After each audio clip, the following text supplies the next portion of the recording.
Hello everyone. Today's main topics are time signatures and dynamics. These are two huge topics in music. So in this short lesson, I hope to give you a basic understanding of both. We'll dig a little deeper in the next lesson into each topic. First, let's dig into dynamics.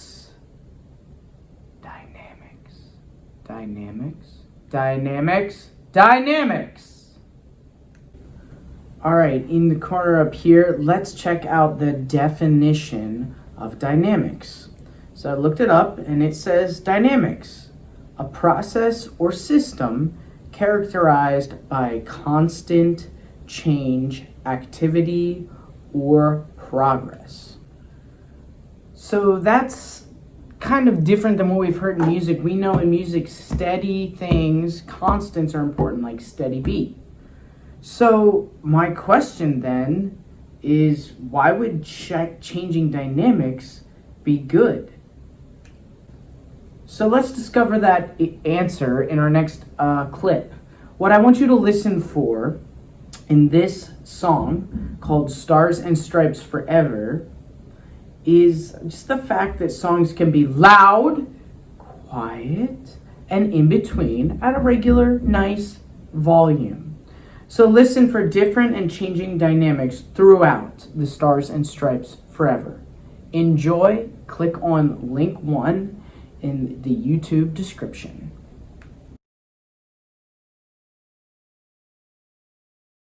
So the man who wrote Stars and Stripes Forever is very famous in the United States of America. His name is John Philip Sousa. His nickname was the March King because he wrote so many of the United States of America's most famous marches of all time. They're still used at patriotic events every year, especially July 4th. He writes beautiful, soaring melodies, but what makes his music so exciting? Especially that last piece.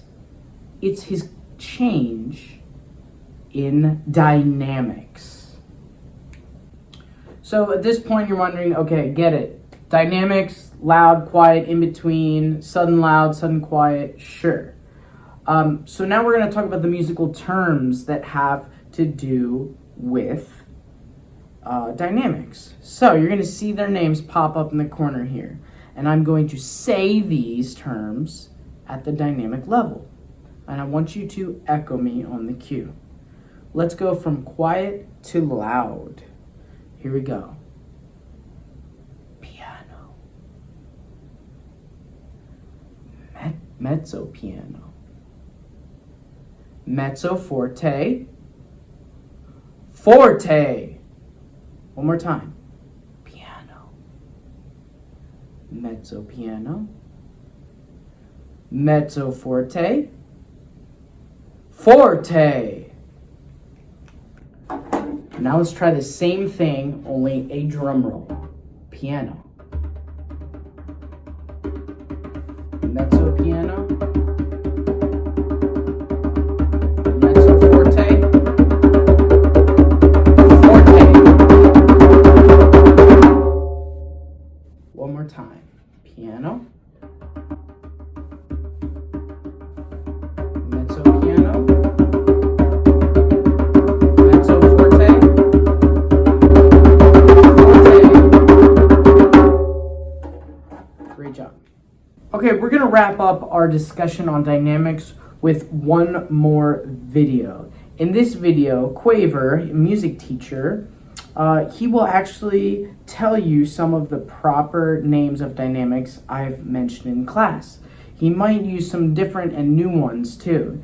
He will also show you how dynamics can change to make a song more interesting. Imagine your favorite song with no dynamics, just the same the whole time. It's not as exciting. You need dynamics, as John Philip Sousa showed us in Stars, Stripes Forever, to make it even more interesting. Enjoy.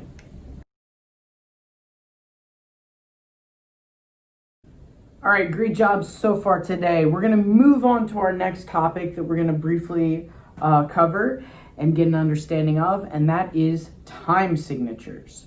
Before we can even talk about time signatures, we need to review our note values because, in my opinion, they have a lot to do with understanding time signatures. Why, you might ask? Well, the number of beats you can use in a measure is determined by the time signature. Okay, so now you should see in the corner, the top corner there, are 1 beat note values. From the top down, we have 1. A quarter note, try that again, 1. Then we have a quarter rest, just a beat of rest. Next we have eighth notes, we clap and count like this, 1 and 2 notes that fit inside 1 beat. And last we have 16th notes, 4 notes that fit inside 1 beat, like this. 1 E and try it, go. 1 E and try it again. 1 E and. So straight down, let's try it. 1, rest, 1 and, 1 E and. All the 1 beat note values. Next we have our 2 beat values, formerly known as ta. We can clap and count it like this. 1, 2, try it, go. 1, 2. Then we have that top hat looking thing, which is a 2 beat rest, a half rest. 1, 2, 1, 2. Try it. 1, 2. There you go. Now the only 3 beat note value we've really talked about in elementary so far is a dotted half note. So clap and hold for 3 beats. Ready, go. 1, 2, 3. Try again. 1, 2, 3. And lastly, we have our 4 beat note values. A whole note and a whole rest. First up, whole note. 1, 2, 3, 4. Next, a whole rest. 1, 2, 3, 4. Nice review. Okay, so for time signatures, here's our first example. 4, 4. And then we have bar lines, and we have our bar lines where we have to write our various notes in. But how many beats can you put in a measure? That has to do with our time signature. All right, so in the corner here we have 4, 4, 3, 4, and 2, 4. I have it's written 4, 4 equals 4 over a quarter note. That is because that's another alternative way of looking at it.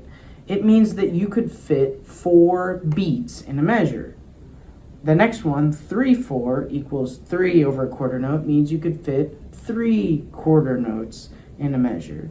Or 2, 4 means you could have 2 quarter note beats in a measure. But just like we looked at our note values, like if you have 3, 4, you could fill up a whole measure with that dotted half note. Just 1 note that takes up how many beats in 3, 4? 3. All right, let's check out a couple examples. All right, we can see Old MacDonald up there. Let's clap and count how many beats are in a measure. We already know the answer though. It says 4, 4. That means 4 beats in a measure. Clap and count. 1, 2, 3, 4. 1, 2, 3. Rest. Say the words. Old MacDonald had a farm. Rest. The next example. Here we go around the mulberry bush. It's a little faster. 3 beats per measure. 1, 2, 3. 1, 2, 3. 1, 2, 3. 1, 2, 3. 1, 2, 3. That was clapping and counting the beats. Now let's add the words in case you were confused. Ready and go now. Here we go around the mulberry bush. I know these are children's nursery rhyme examples. Not the coolest songs in the world, but they're great short examples. 2, 4. How many beats per measure in 2, 4? 2. But now we have eighth notes. Full measures of eighth notes. So remember, when we have like that first measure, 1 and 2 and, we got to add those ands in the counting. It looks like it's going to be 1 and 2 and all the way to the last measure on the words pony. let's clap and count our 2-beat rhythms in this song. Ready, go. 1 and 2 and 1 and 2 and 1 and 2 and 1, 2. Match the words. I wonder if any of you even know this song. Ready, go.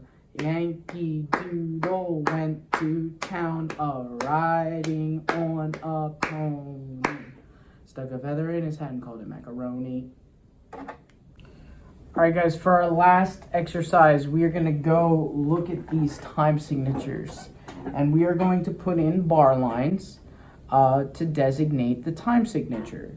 Here we have 4/4. So after how many beats do we need a bar line? Because we're missing bar lines here. 4 beats, let's count. And then pretend you're drawing in the bar line with me. 1, 2, 3, 4. Bar line. 2 beat. Value note here, a half note. 1, 2, 3, 4. Bar line. 1, 2, 3, 4. Count the last note. Count all these with me.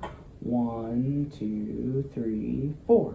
And here we have a double bar line which indicates the end of a song or passage. Alright, now we're on to 3/4. How many beats per measure in 3/4?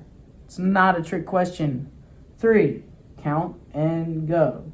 1, 2, 3. Bar line. 1, 2, 3. Bar line. 1, 2, 3. Bar line. 1, 2, 3. And I have that one already. Okay, try the next one. We have how many beats per measure in 2/4? 2. 1, 2. Bar line. See how it's organizing the music? These bar lines help us separate the rhythms in an organized way. 1, 2. Bar line. 1, 2. Bar line. 1 and 2. As a reminder how to count those. And last up, we have a tricky 4/4-1. I see one of our new note values in there we haven't talked much about. Count with me. 1, 2, 3, 4. Bar line. 1, 2, 3, 4. So that's a 3-beat note. 1, 2, 3, 4. Bar line. And a whole note, 4-beat note at the end. Great job. So that concludes our introduction to dynamics and time signatures. It's a lot. Don't get overwhelmed because next week we're going to review it and apply it more to help you understand it as you go. Have a great day, Cumberland Valley. Again, this is Mr. Ocker, and I will see you later. Bye-bye.